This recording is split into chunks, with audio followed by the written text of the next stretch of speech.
सम्राट सरकार के 1 महीने पूरे हो गए और इन 1 महीने में सम्राट सरकार ने कई बड़े फैसले लिए हैं। सम्राट सरकार के प्रमुख फैसले क्या क्या रहे, आइए समझते हैं। मैं सम्राट चौधरी ईश्वर की शपथ लेता हूँ। 15 अप्रैल 2026 आज से ठीक 1 महीने पहले की ये तस्वीरें आपको याद होगी।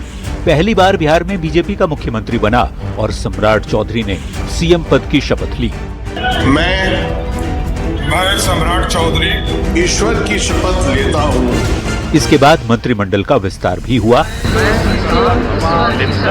डॉक्टर दिलीप कुमार जायसवाल ईश्वर की शपथ लेता हूँ। और सरकार पूरी रफ्तार से अपना काम भी करने लगी। सरकार ने कई फैसले लिए जिसकी चर्चा लोगों के बीच हुई। अब 15 मई 2026 को बिहार की सम्राट सरकार के 1 महीने पूरे हुए। ऐसे में ये समझना जरूरी है कि इन 1 महीने में वो क्या क्या प्रमुख फैसले रहे जो सम्राट सरकार ने लिए। सबसे पहला प्रमुख फैसला रहा सैटेलाइट टाउनशिप। इसके तहत बिहार के 10 जिलों में 11 सैटेलाइट टाउनशिप की रूपरेखा खींच दी गई है। इस टाउनशिप में प्लान्ड वे में कॉलोनी बसेगी, इससे शहरी दबाव में कमी आएगी। दूसरा प्रमुख फैसला है पुलिस दीदी। इसका उद्देश्य महिलाओं और छात्राओं की सुरक्षा बढ़ाना। इसके लिए कॉलेज और स्कूल के सामने पुलिस दीदी की तैनाती होगी। इन महिला पुलिसकर्मियों के लिए 1500 स्कूटी खरीदने का फैसला किया गया। तीसरा अहम फैसला सहयोग की त्रिवेणी। इसके जरिए सरकार ने सहयोग हेल्पलाइन 1100, सहयोग पोर्टल, सहयोग.bihar.gov.in और पंचायत स्तर पर सहयोग शिविर लगाने का निर्णय लिया है। ये शिविर महीने के पहले और तीसरे मंगलवार को आयोजित होंगे। चौथा अहम फैसला है हर प्रखंड में एक मॉडल स्कूल। सरकार ने निर्णय लिया है कि सभी जिला स्कूलों और प्रत्येक प्रखंड के चयनित एक उच्च माध्यमिक विद्यालय को मॉडल स्कूल के तौर पर विकसित किया जाएगा, जिसके लिए 800 करोड़ रुपए मंजूर किए गए।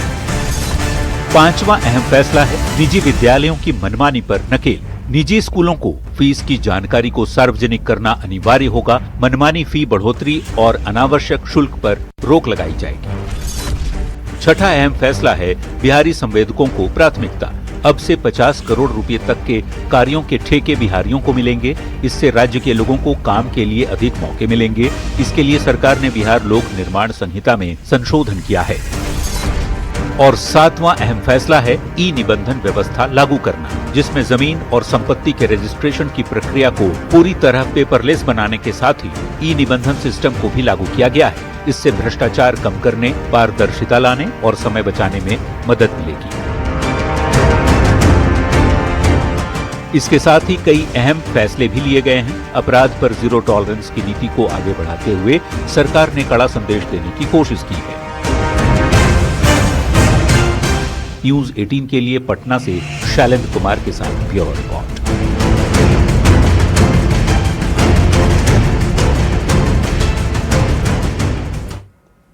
खबर पटना से, जहां बिहार पुलिस ने कानून व्यवस्था को मजबूत करने के लिए वैशाली समेत 5 जिलों में ग्रामीण एसपी की तैनाती का बड़ा फैसला लिया। एडीजी पुलिस मुख्यालय सुनील कुमार ने बताया कि ग्रामीण एसपी को अनुसंधान, कानून व्यवस्था और दोषी पुलिसकर्मियों पर कार्रवाई का अधिकार होगा।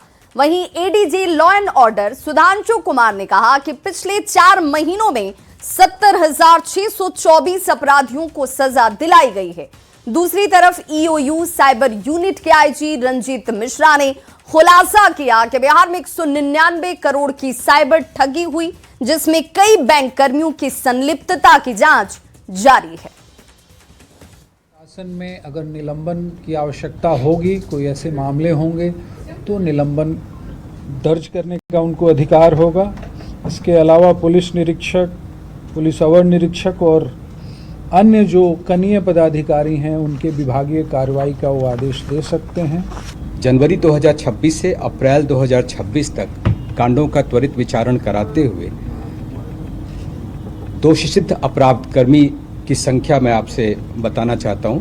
फांसी 2 मामलों में 2 अभियुक्तों को सिक्योर की गई है।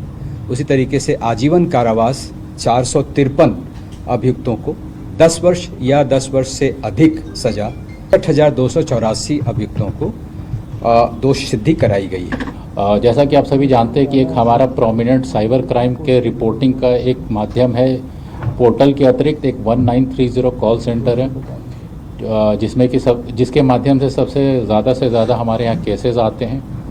तो फरवरी के महीने में हम लोगों ने जो एग्जिस्टिंग 1930 का कॉल सेंटर था, उसमें हम लोगों ने IVRS सिस्टम को इंस्टॉल करवाया था, इंटरैक्टिव वॉइस रिस्पॉन्स सिस्टम, जिसके कारण जो हमारा पर डे का कॉल था वो 5500 से बढ़कर औसतन 5500 से बढ़कर 8100 प्रतिदिन हो गया, जो कि 46% की वृद्धि थी।